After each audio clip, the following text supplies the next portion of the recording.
우리 함께 읽게 될 본문은 24장과 25장이 될 것 같습니다.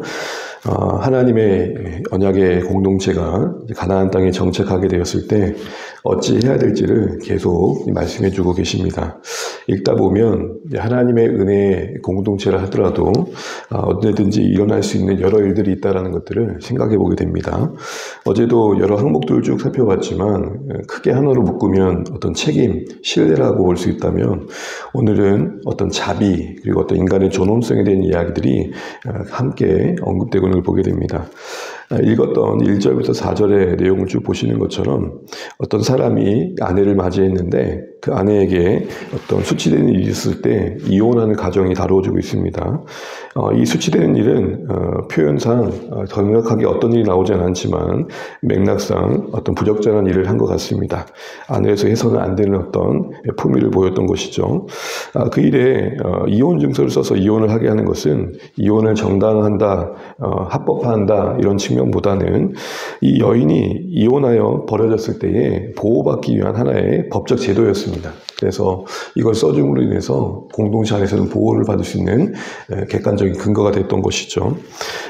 그리고 나서 뒤에 이어지는 내용을 보게 되면 좀 안타까운 사연인 것은 어찌하여서 그 둘째 남편과 또 결혼하게 됐을 때 그 남편이 죽게 되거나 혹시 또 그 어떤 사연이 있어 이혼하게 됐을 때를 다루고 있습니다. 인생이라는 게 참 알 수 없는 거죠. 근데 이런 상황까지 다루면서 하고 싶었던 말의 이야기는 뭐냐면 그 4절에 나와 있습니다. 4절에 보시게 되면 그렇게 됐을 때 그를 내보낸 전 남편이 그를 다시 아내로 맞이하는 경우가 있으면 안 되겠다. 이것은 하나님 앞에 가증한 거다라고 이야기를 하고 있습니다. 이것은 재혼을 다시 하는 것 자체를 부정한다기보다는 한번 이전에 만났던 사람이 다시 또 만나게 되는 이 가정 속에 그 중심의 내용이 결혼에 대한 어떤 가벼이 여기는 마음을 지적하고 계시는 겁니다. 아무 책임 없이 좋을 때는 좋았다가 그래서 함께 지내다가 또 싫을 때는 또 싫다고 버리는 그런 어떤 행태 자체를 하나님께서 가증히 여기시는 것이죠. 가볍게 생각하는 이 행태 자체가 결혼이 언약이 아니라 계약으로 여겨지고 있기 때문입니다. 이것은 더 나아가서 혼인관계에 어떻게 보면 책임성을 다시 한번 가라는 것이죠. 이렇게 정리할 수 있을 것 같습니다. 결혼은 소중히 여겨져야 되고 혹시 이혼하게 되더라도 그것은 신중해야 되며 혼인은 책임이 있어야 된다는 겁니다. 그런 다음에 다루어지는 내용을 보게 되면은 5절에 사람이 새로이 아내를 맞이하는 경우에 대한 이야기입니다. 신혼가정인 거죠. 신혼가정에 대해서는 그 남자에게, 결혼한 남자에게 1년의 직무, 배제의 시간이 주어집니다. 우리 5절은 같이 한번 읽어볼까요? 함께 읽습니다.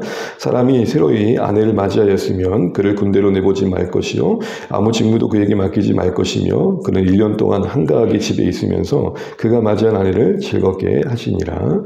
이제 가정을 이룬 그런 어떤 그 남편이 군대에 어떤 복무를 한다든지 어떤 일들을 하게 될 때 공식적으로 1년은 배제하도록 보호해주고 있는 것입니다.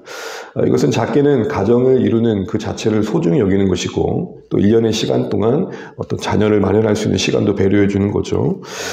더 나아가서 이것은 단순히 가정의 그 가정만을 위한 이기적인 행태가 아니라 이 가정이 지켜지는 게 공동체 전체를 지키는 중요한 첫걸음이기 때문에 그렇습니다. 그런 면에서 본다면 하나님께서는 전체를 보고 말씀하고 계시는 거죠.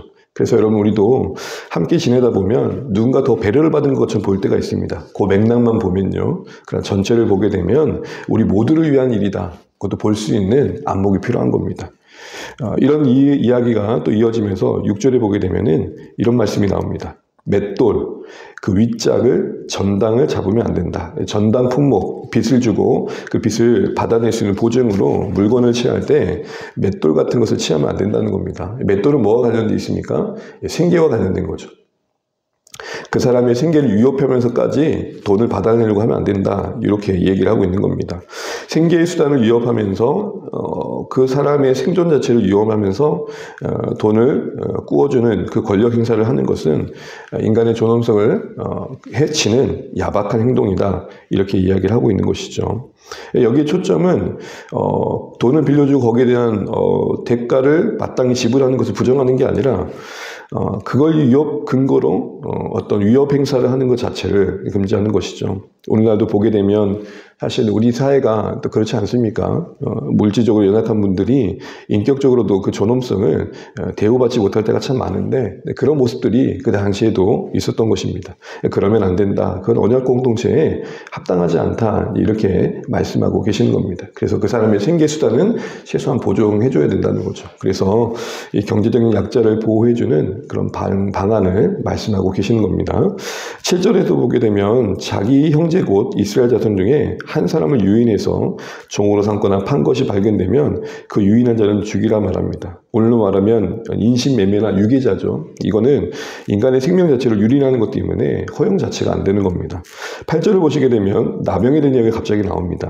그런데 이 나병이 9절에 보시게 되면 애굽에서 나오는 광야길에 미리암에게 일어났던 일과 연결시키고 있습니다. 여러분 왜 미리암이 나병에 걸렸었죠? 네, 바로 모세에게 이렇게 권위를 대적하다가 쓴 게 아닙니까?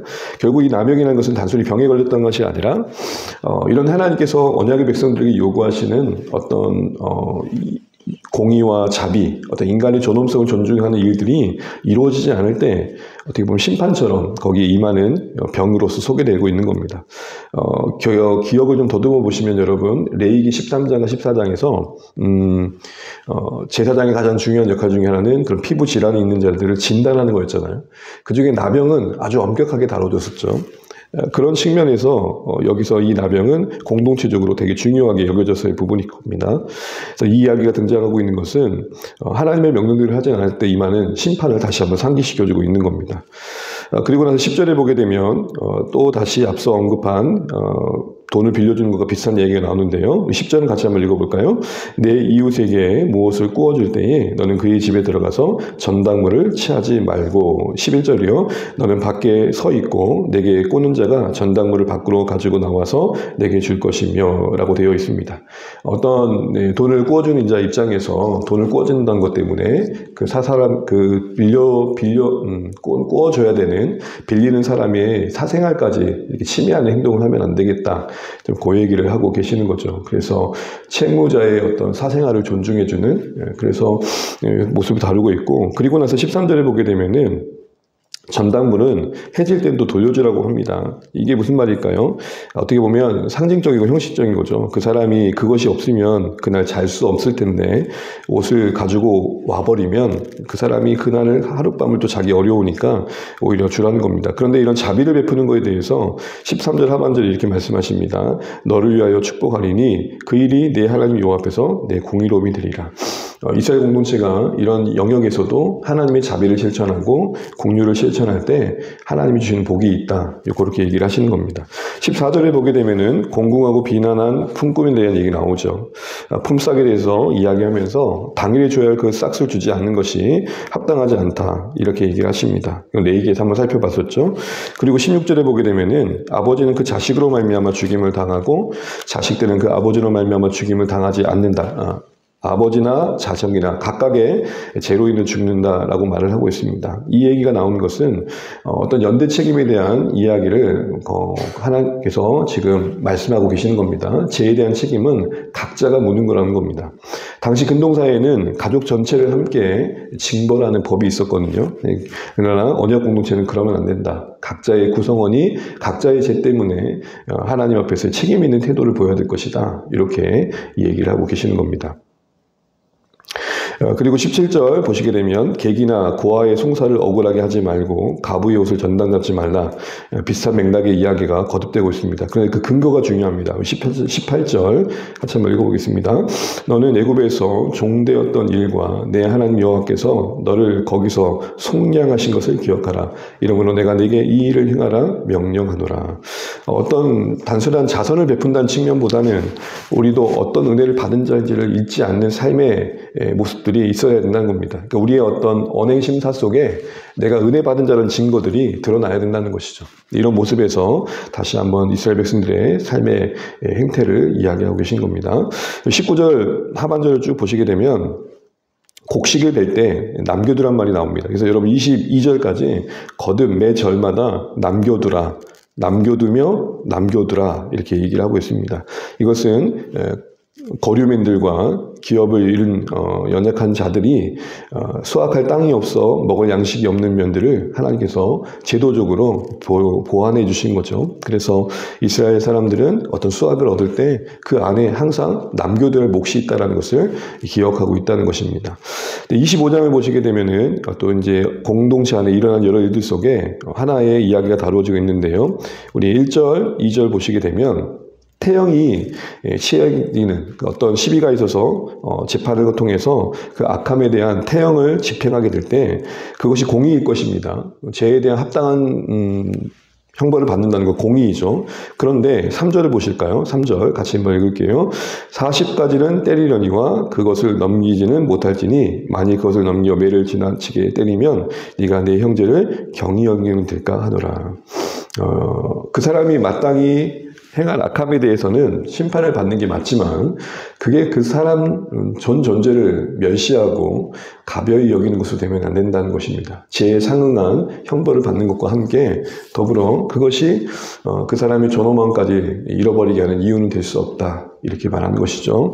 그러면서 이렇게 말합니다. 3절 하반절 다시 보세요.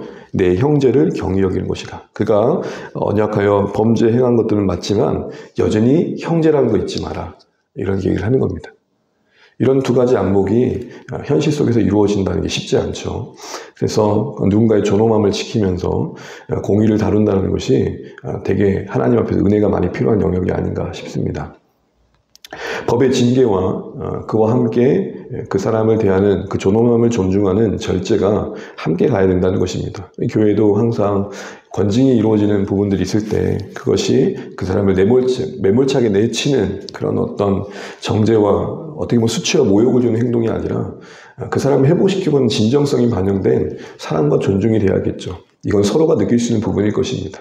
그래서 이런 부분들이 공동체를 세워갈 때도 항상 이 공의와 공률, 공유와 자비, 이게 하나님의 성품이 균형이 있듯이 우리도 이런 부분에 균형이 있어야 되는 것입니다. 어찌할 수 없는 것과 어찌할 수 없는 것을 이유 삼아서 당연시 여기는 것은 정말 다를 것입니다. 우리가 서로를 이해하고 어쩔 수 없는 선택에 대한 존중, 그런 것들이 있어야 될 것 같습니다. 그리고 4절에 보시게 되면 짧은 구절이지만 곡식 떠는 소에게 망을 씌우지 말라고 합니다. 너무 잘 아시는 구절이죠. 소조차도 그 수고에 대한 대가를 지불하는 건데 이거를 더 수익을 얻겠다고 잔혹하게 짐승을 대하지 말라는 겁니다. 이런 소에 대한 자비 또한 이것은 신약에 보게 되면은 여러분 잘 아시는 것처럼 복음을 위해 수고하는 자가 그 복음을 위해서 생계를 유지하는 것으로 해석되어지죠. 그래서 수고에 대한 적절한 격려와 위로가 필요하다는 것입니다. 5절 이하에 쭉 보시게 되면 죽은 형제에 대한 의무가 나옵니다. 긴 부분인데요. 10절까지 나오는데 이것은 여러분 많이 들어보셨을 겁니다. 내 형제 중에 어떤 형제가 죽게 되었을 때 그 홀로 남겨진 여인은 그 형제 중에 어느 누군가에 의해서 계속해서 자녀를 이어갈 수 있는 제도가 하나님께서 그것에 주셨던 겁니다. 왜냐하면 가문을 계승하는 것도 필요했지만 이제 홀로 된 여인이 보호를 받아야 될 필요가 있었거든요. 그러니까 기업 물을 자라 그런 말이 있었잖아요. 그게 이제 룻기에도 나오고.